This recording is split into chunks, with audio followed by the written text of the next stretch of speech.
Hello, friends. Welcome to episode 3 of Gala Vision. I'm your host, Alexia Gonzalez, aka The Gala Life. Thank you for tuning into my podcast today for the third installment of my newly launched show. We are here. It's about 6 p.m. on a Thursday in St. Pete, Florida. I was going to say sunny St. Pete, but it's looking a little gloomy as it has been these past couple of days. I am back on the Home Shopping Network today. I was on this morning at 9 and 10 a.m. this afternoon, and then I'm back on at 11 p.m. tonight. So it's quite a long day for me. I had to wake up at 5 a.m. and I'll be up probably till midnight, and then I probably won't be able to sleep because I'll have all this like post-show adrenaline. So I'll just stay up late watching Real Housewives. And speaking of Real Housewives, I'm going to jump around my list because it's all over the place here. Bravo TV Corner. This week was the Real Housewives of Salt Lake City finale for the reunion, part 3. And it was so crazy and cheesy and camp. And that's why I love these shows, because they allow me to depart from the normalcy of my life with just a lot of glitz, glam, and drama. And I know it's all BS, but I have fun with it. I don't take it seriously, and I just really like to laugh at them and look at their outfits. Of course, that's one of the best parts, is the outfits. This season finale, or it was the third part of the reunion, so the end of the finale, exposed one of the housewives as like a social media troll of the other housewives. So this girl, Monica, got on the cast of Real Housewives of Salt Lake City and had a burner account about Real Housewives of Salt Lake City, and she said it was to expose the one who's currently in prison. If you don't know what I'm talking about, go watch Real Housewives of Salt Lake City. Like, you must. It's on Peacock. You can watch from season 1. Because now Jen Shah, who was like originally the head bitch in charge of the cast, is in prison. And apparently this housewife who was exposed as a troll was the one who helped the FBI get her there with testimony and evidence. So much drama. I love it when it gets federal, because that shit is real. There's some consequences there. It's not just like, oh my God, you're gossiping. Like, you talk shit about my Botox. Like, this lady is in prison for 7 years. So the drama of this season is real and so enticing and just worth the watch, really. Just background noise when you're doing something on your laptop or doing laundry or whatever. I loved this season. I think it was the best. And then at the end of the reunion, they announced that Monica was fired or put on pause by Bravo. So she's not coming back for the next season. I think she's on a break. I heard Andy Cohen say it. He was like, Monica's on a break or on pause. It wasn't like she's fired. So I think when they use that kind of verbiage, they're trying to save themselves in case they bring her back for whatever reason. So it was a great watch. I loved this season. So yeah, this week is Gasparilla in Tampa Bay. I went to an event last night at the Hard Rock Hotel to kick off Gasparilla Week. It was a media and influencer event for Tampa Magazine, and it was a lot of fun. Got to get into the pirate spirit and hang out with some other content creators and folks, and it was cool. I took my girl Destiny. We got into our pirate outfits and had a great time kicking off Gasparilla, even though I'm not partaking in any Gasparilla festivities this weekend, because Mike's parents are in town, which is great because we have an excuse not to go. Interesting, because my next topic is the Spanish word of the week. And there was a story I wanted to tell about the event I went to last night that kind of dovetails into the Spanish word of the week. So I was at this influencer content creator media event, and it was really cool because when I used to work for the Zimmerman agency and doing public relations for the corporate agency that I worked for 6 years, I worked with Hard Rock Hotels and Hard Rock International, and they were like my favorite client, one of my main accounts. I traveled the world with them. I went to Switzerland. I went to Mexico. I went all over the place opening hotels and celebrating. And one of the last hotels before I left the agency that I got to do like a big thing for was the Hard Rock Hotel Tampa. And I was supporting their PR, and they actually appointed me as the red carpet reporter for this big reopening. And I got to interview like the celebrities and the influential people walking the red carpet that were attending the grand opening. Oh God, there's some footage out there of those interviews, which is, I'm sure it's so cringeworthy, but it was last minute. I was there as a PR girl, and that's kind of how I got back into hosting, because I used to do hosting when I was in my young Hispanic soap opera acting days. I did entertainment hosting in Spanish, and that's how I kind of started, and I really grew a love for it when I was doing public relations for the Zimmerman agency, they would have me get on camera for clients. So the gal who is now the director of PR for the Hard Rock Hotel Tampa, she was like, Alexia, you're going to be the red carpet reporter for the grand opening tomorrow. We were at like a pre-event PR meeting where we were like discussing plans and the press conference. And of course, I was not going to say no. I was like, of course, yeah, count me in. But I was dying. I was so nervous. But that's one of those situations where it's like, if life hands you an opportunity like that, regardless of how scared you are, you're not going to say no. You got to do it. And that's what I did. I ran to the closest store. I wasn't familiar with anything here because I had just moved here. So I went to like Nordstrom's and bought the first fancy formal dress that I can find to be a red carpet worthy reporter. And it was so ugly. I look at the pictures now and it's like a navy blue. We had to dress very corporate at the Zimmerman agency. Like they loved us to be corporate bodycon, business bitch dresses. So I was going with that vibe. But I got to interview Kim Zolciak from The Real Housewives of Atlanta. Speaking of housewives, I got to interview Christy Brinkley. I got to briefly chat with Nicole Kidman, and I didn't get to interview her, but Nicole Kidman and Keith Urban were there. I got to interview Titus Wilson, some really prominent Seminole Chief tribe members, and a ton of really awesome people. It was such a great experience, but I was nervous, and I had to make up questions on the spot.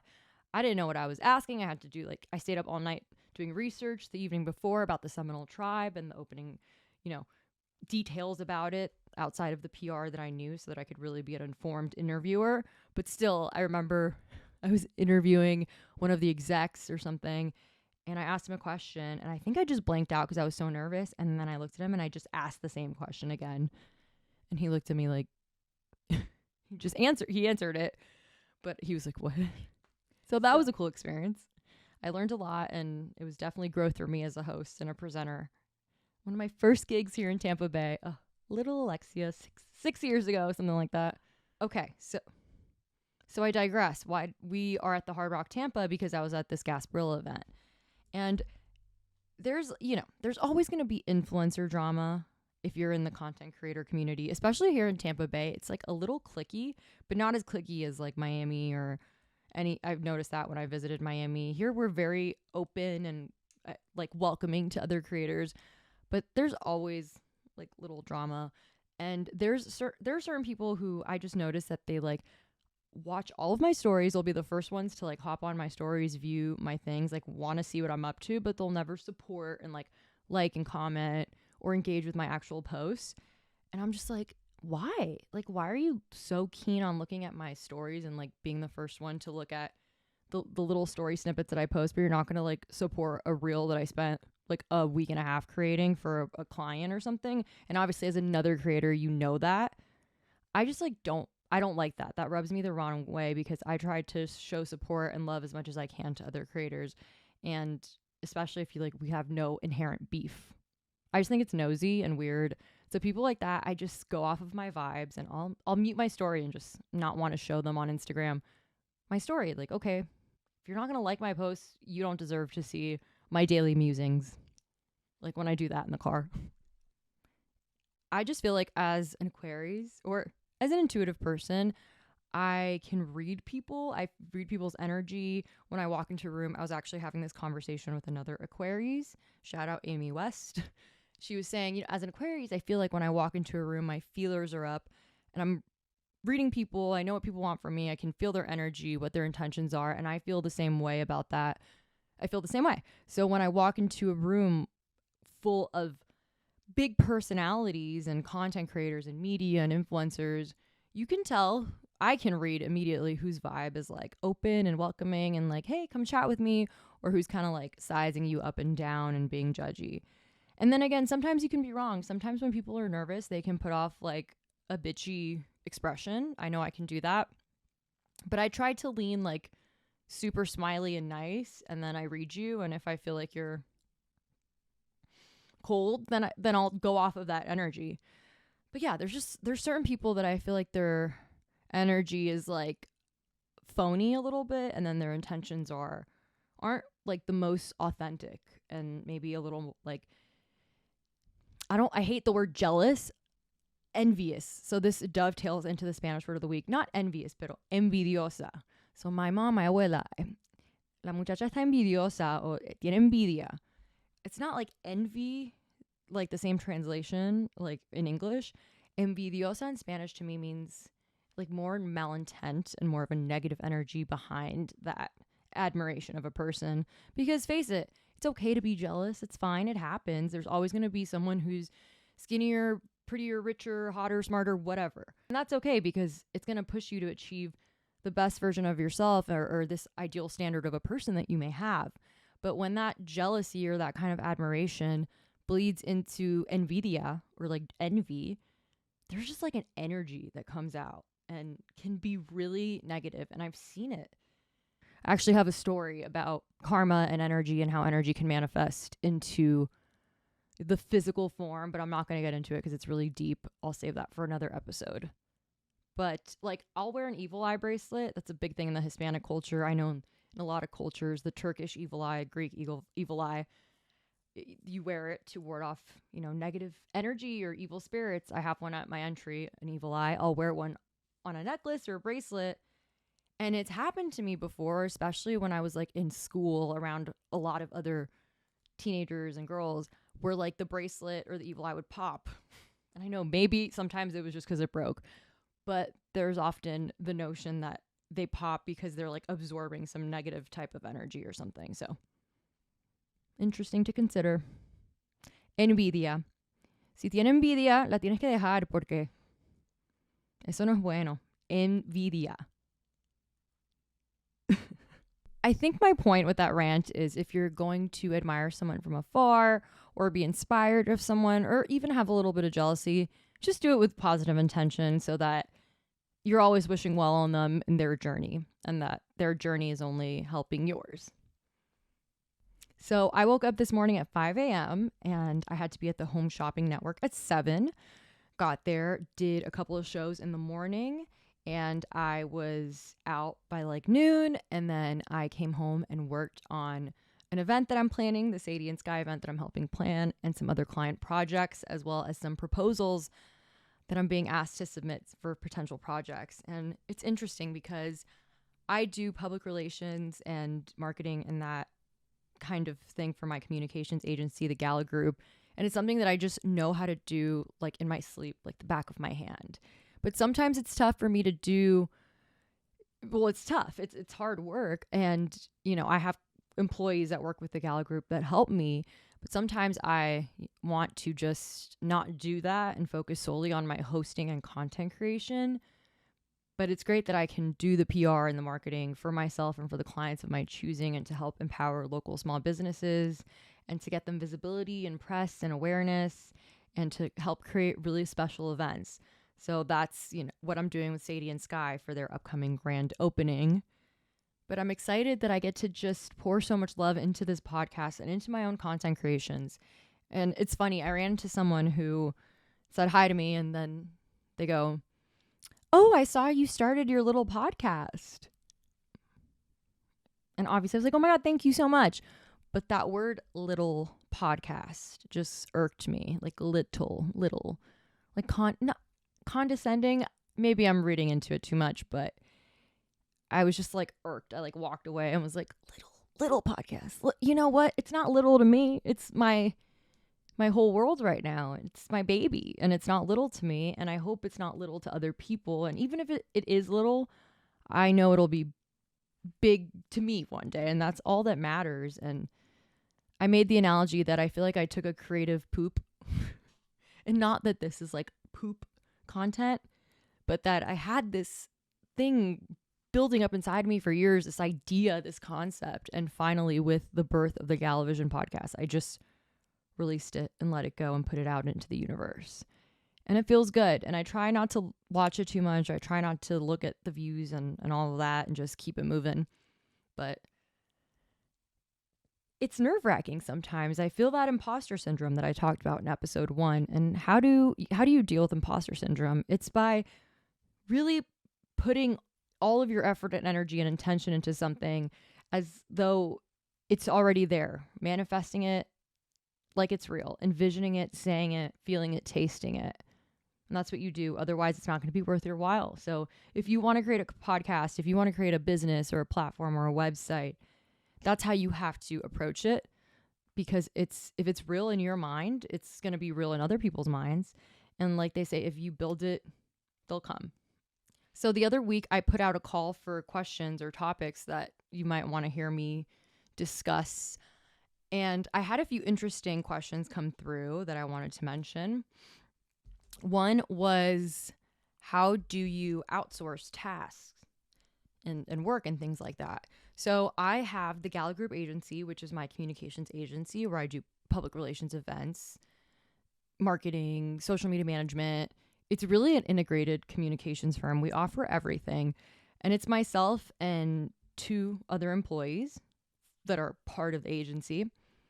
But we have an intern, and then we also have folks that we outsource from other places. So people that may not have their own agency, but do side work and are really extra focused on like a niche topic. So if I come in to a client with a PR proposal, because that's what I know how to do, public relations, media relations, all that jazz, I can do that with my eyes closed. I have Veronica just texted me. Hi, Veronica. So I can do all of that PR, media, social media. So I can do all of that myself, public relations, marketing, social media. But if I have a client who comes in and says, hey, I want to do paid ads, I want Google display ads, I don't know that, but I have someone who knows that. So I hit them up and then I white label them under my agency and they do the work. They run it through me, and they get paid and the client's happy. And that has been a huge help. And that's what people don't realize, that that's the reality. If you go to Upwork or Fiverr, you can find someone to do anything that you need. Like if you need social media marketing help or anything like that, or content creation, you can go to Upwork or Fiverr and find folks who specialize in graphic design. Like this is all made on Ow.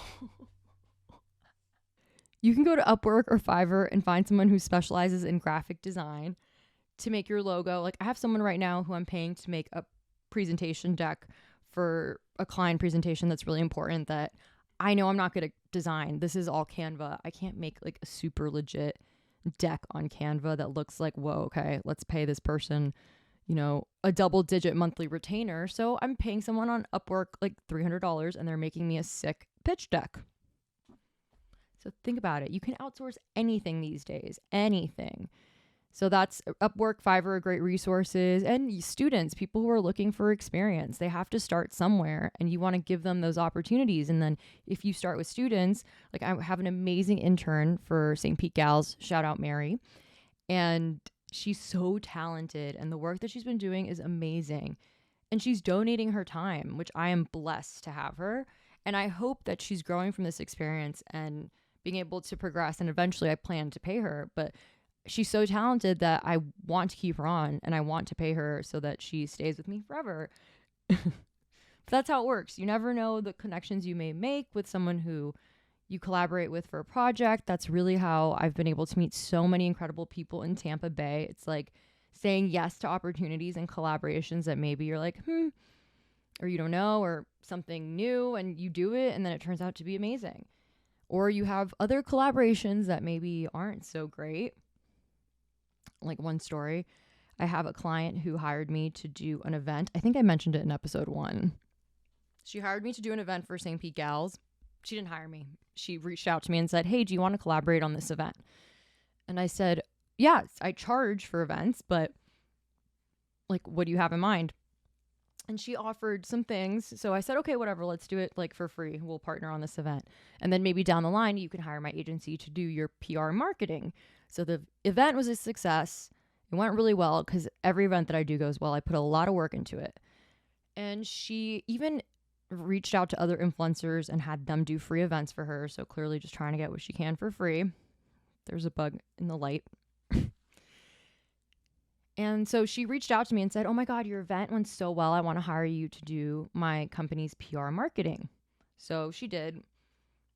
I worked for her for a month and she basically ghosted me, didn't pay me for a month of work. We had a contract for 6 months and that's that. So I had a really weird feeling when she reached out to me to like work for her. I went down a lot on my usual retainer that she was trying to hire me for like a monthly agency retainer.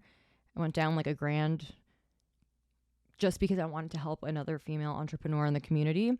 And then she effed me over and still hasn't paid me. So if you get a gut feeling about somebody, listen to it. Envidiosa. Envidia. That's those kind of people. That's that kind of person. Questions that I had people send in and topics covered.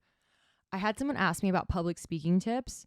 So I think public speaking is such an important aspect of any job, any industry. You're going to have to speak publicly anywhere, regardless, unless you work in like a tech job where you just are behind a computer all day. But even when you're pitching yourself or talking about what you do, it's public speaking.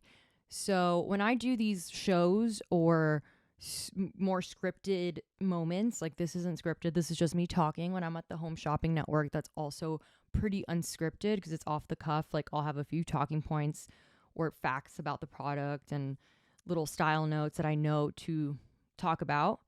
But when I go to like Bloom TV or I filled in for Cristi Valderrama, the host of the Tampa Bay TV, when she was on vacation for 2 days.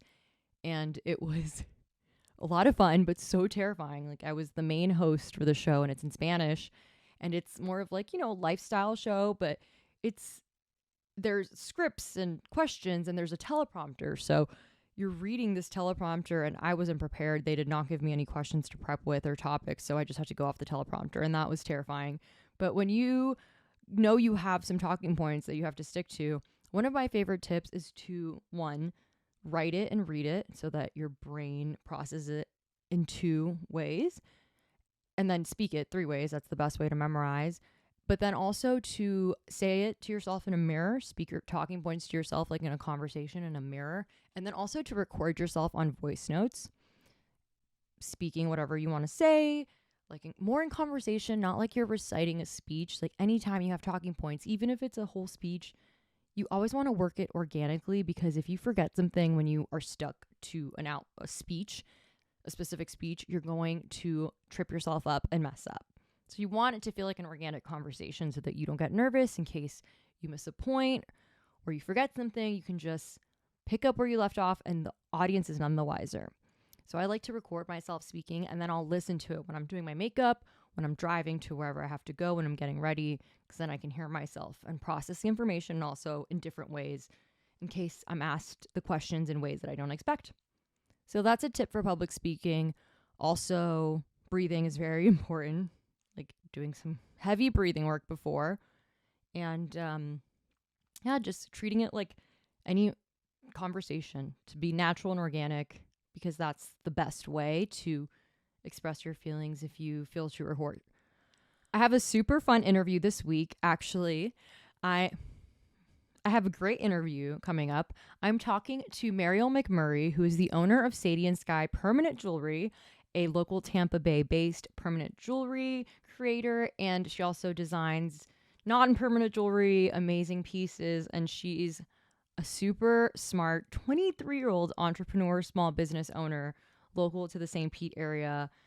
Just a super inspiring girl, so creative. I'm working with her for the grand opening of her new Modify Lounge in downtown St. Pete, which is going to be kind of a tailored aesthetic experience. She'll have like a lash artist, a permanent makeup artist, her permanent jewelry that you can get zapped right on site, or you can buy some of her creations that are already made and not permanent. Just going to be such a fun event that's taking place on February 3rd, open to the public. Check it out on the St. Pete Gals Instagram. We posted the invite, or on the Sadie and Sky Instagram. But here's my interview with Mariel McMurray talking about her company, Sadie and Sky, and the opening of her Modify Beauty Lounge. Hello, welcome to the GalaVision podcast. Today we have Mariel McMurray, owner of Sadie and Sky Permanent Jewelry. Hello, lady. Hello, how's it going? Good. Welcome back. We tried recording this episode a few times already, but we keep having tech issues. So it's probably all this Aquarius and Aquarius moon. I know it's like effing with me. So it's doing some issues to the tech, but I'm excited to chat with you. We have so much to talk about with the grand opening of Modify Beauty Lounge coming up this weekend, February 2nd and 3rd. We're doing an influencer night and a community grand opening open to the public on Saturday, February 3rd. So, can you tell us more about Sadie and Sky and how we got to grand opening of Modify Beauty Lounge? Yeah, so Sadie and Sky, oh my goodness, we're one of the original companies to do permanent jewelry in all of St. Pete and Tampa. So we've been zapping since around 2021. And then we officially started zapping under Sadie and Sky early 2022. Since then, it's been this beautiful roller coaster of getting to, be a business owner and things like that. And what really brought me to permanent jewelry, I'd always been in the jewelry industry for about 7 years. So when I finally did get my hands on this machine, after begging and begging for someone to let me borrow theirs, I was I was still in college. So it was just like a fun little thing to do. I liked the idea of the sustainability of it because my background is in environmental science. So I like the idea of if you bought a bracelet, you essentially get 365 days of wear. So that's what originally I loved about it. So then I just brought it to my dorm room and started doing it out of a dorm room. And when I graduated, I was one of the only ones to my knowledge in the area doing it and just continued to kind of run with it. And now we just moved into the space where we're kind of increasing our services. And I really wanted to curate this one-stop shop of women in beauty, where you can have a bunch of women-owned businesses all here together, and we can kind of create this beautiful referral system and this really cute little community. You really have. I'm so excited to see what's to come of it. And the fact that, yeah, you started this business because it was like a passion and then it led to becoming an actual business. And now you're doing so many unique things with it. I think it's so amazing. And you have a stall on the pier, which is awesome as well, on the St. Pete Pier. You can go and have a great day and like get zapped with your family or your best friends. I think that's so sweet. But now there's the Modify Lounge opening up this weekend. So you're sitting in it, right? Yes. So this is it. We have a really cool little mural up here, and the whole kind of, foresty vibes going on, which I love. Yes, and there's multiple rooms, so there's going to be other beauty experiences along with the permanent jewelry and customization that you do, right? Yes. So right now, out of the 4 rooms, we have 2 of them are being rented. One of them is by a lash artist, so lash artist esthetician, and then another one is by a permanent makeup artist. I love that. I can't wait to see that like, full time. I know we're going to have some fun Right. pop-ups within those rooms for the influencer event this Friday, but I can't wait to see what you do full time. I love that it's like a fluid, ever-changing aesthetic beauty experience. Yeah, I'm excited. It's going to be really fun. I hope Yeah. that we can get a masseuse in here. That's what I want. Oh, that would be Obviously, sick. of course. Or like a tarot card reader. Right? That would be so cool. That Someone would be doing so like readings. That could be so cool. Hey, shout out. But that's so exciting. And then Saturday is the community grand opening event, open to the public. Anyone can come, all ages, and get zapped and check out your custom jewelry pieces. You don't just do permanent jewelry, you do custom jewelry, and bringing Florida's first charm bar to St. Pete, which I'm so excited about. Me too. We have so many different, I think we have over like 200 plus different charms that you can do, and you can just kind of create your own charm bracelet. They're a little bit more icon focused. So it's like, what's your favorite animal? You get to put your favorite animal. What's your favorite angel number? You can put your favorite angel number. Or, what kind of, do you like sweet tea? Do you like mimosas? You can add one of those. I Um, love so that. it's really cool. They look adorable, and you can always come in, and I think it'd be a fun gift to get people's charms for their birthday. So when they open up, they have a charm that then they can come in and get it added on. And a fun way to celebrate little occasions by adding little charms to it. I love that. And I love how you also said that like permanent jewelry, if you decide to do the permanent jewelry offering, that's like making yourself like the charm essentially. Yes, that's what we were talking about in the first time around was I liked the idea for permanent jewelry is like you got to become the charm bracelet, and each of the bracelets were the charms. So it's like me and my mom and my sister have this one together. Me and my boyfriend have this one together. And then like this one I got for me as like a celebratory thing. Yeah. So, Celebrating every day and the little wins, right. like romanticizing the small moments in life. I think that's You so have to. You important. have to. too. I know. And I know I made you go through it in a longer version the last time, but if you can distill the essence of how the name of Sadie and Sky came about, I think that's Yes. such an important story.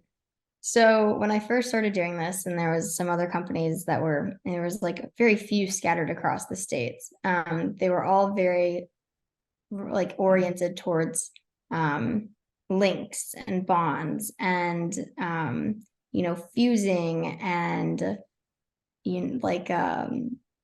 just some sort of like, it was talking about the chain was the main focus of the name. And I really didn't want that. There wasn't a lot of personality behind it, especially because permanent jewelry to me is less about the permanent bracelet, because these are really awesome and it'd be awesome to get 3 to 5 years out of them. But 3 to 5 years isn't truly permanent. To me, what was permanent was the experiences that you had within your time getting them. So were you coming in with your family, or, your boyfriends, just things like that. So Sadie was my childhood dog. She was a German Shepherd. She was all things wise and majestic. And I know you wouldn't describe a dog as majestic, but there's no other way. And then during COVID, I was in Texas. So I'm originally from Texas. All my family's still there. So whenever I got here, COVID hit and it was just a little bit more, if the world shut down, everything got pretty lonely. So I got Skylar, and she was this new little ambitious puppy who was curious about the world and creative. And they were very sort of like my yin and yang. So kind of touching back to the experiences and the little paw prints that they leave on my heart for forever, even though they're not going to be around for forever. Yeah, that was kind of the essence of it. So it was more about the experience, less about the chains themselves. I love that. Every time I hear that, I'm like, oh, it's so beautiful. It's so meaningful. So it's about, cherishing those moments and those memories with the people that you love most and the pets or the furry loved ones you love most. Yeah. I think that's great. And I love your mindset and the positive vibes that you bring with your creations. So I'm so excited for the grand opening this weekend. Everyone needs to be there. I know we are doing our invite-only event on Friday, but shout out to Malbec Bay, the Sunshine Soiree, LJ Hatco, Sunshine City Med Spa, all of our wonderful partners who will be a part of our lovely event Friday. And then just the community event on Saturday will be amazing for everyone that stops by. And I'm sure you're going to have discounts. Oh, yeah. It's going to be a great weekend. And I know I'll be there both days. So we'll be roaming around. Thank you so much. And where we can follow you at Sadie and Sky Jewelry, right? Yep, Sadie and Sky Jewelry. I think that's like our biggest presence right now is going to be on Instagram. So you can give us a follow there. You can sign up for our monthly newsletter, and you can type that in by just going to I think it's the first thing that pops up whenever you open our website. So you can always do that, and we'll let you in on exclusive little details that go only to you, and sneak peeks at what we're launching. So I know we're launching our jewelry collection coming up, and then on top of the charm bar, and the services. So be the first to know when the rooms get filled, because these are new girls that are in business, ready to hustle. Some of them are in a new area, and they're ready to get their books filled. So they have some fun discounts going on right now. Yes, that's so exciting. And you're just such a trendsetter. You're ahead of the trends. Everything you post is like ahead of the trends. So if you want to be in the know, you got to follow Sadie and Sky. Thanks guys. Thank you so much for tuning in to episode 3 of Gala Vision. I hope you tune in next week. I have a super fun interview coming up and some more exciting updates. I'm getting closer to my birthday. I'm planning a really fun big birthday party in downtown St. Pete. And there will be a Gala Vision launch party as well, but more details to come on that. Thank you for tuning in, for watching Gala Vision. Make sure to follow me at The Gala Life on Instagram, TikTok, follow St. Pete Gals, and subscribe to The Gala Life on YouTube. And listen to the Gala Vision podcast wherever you get your podcasts. Gracias.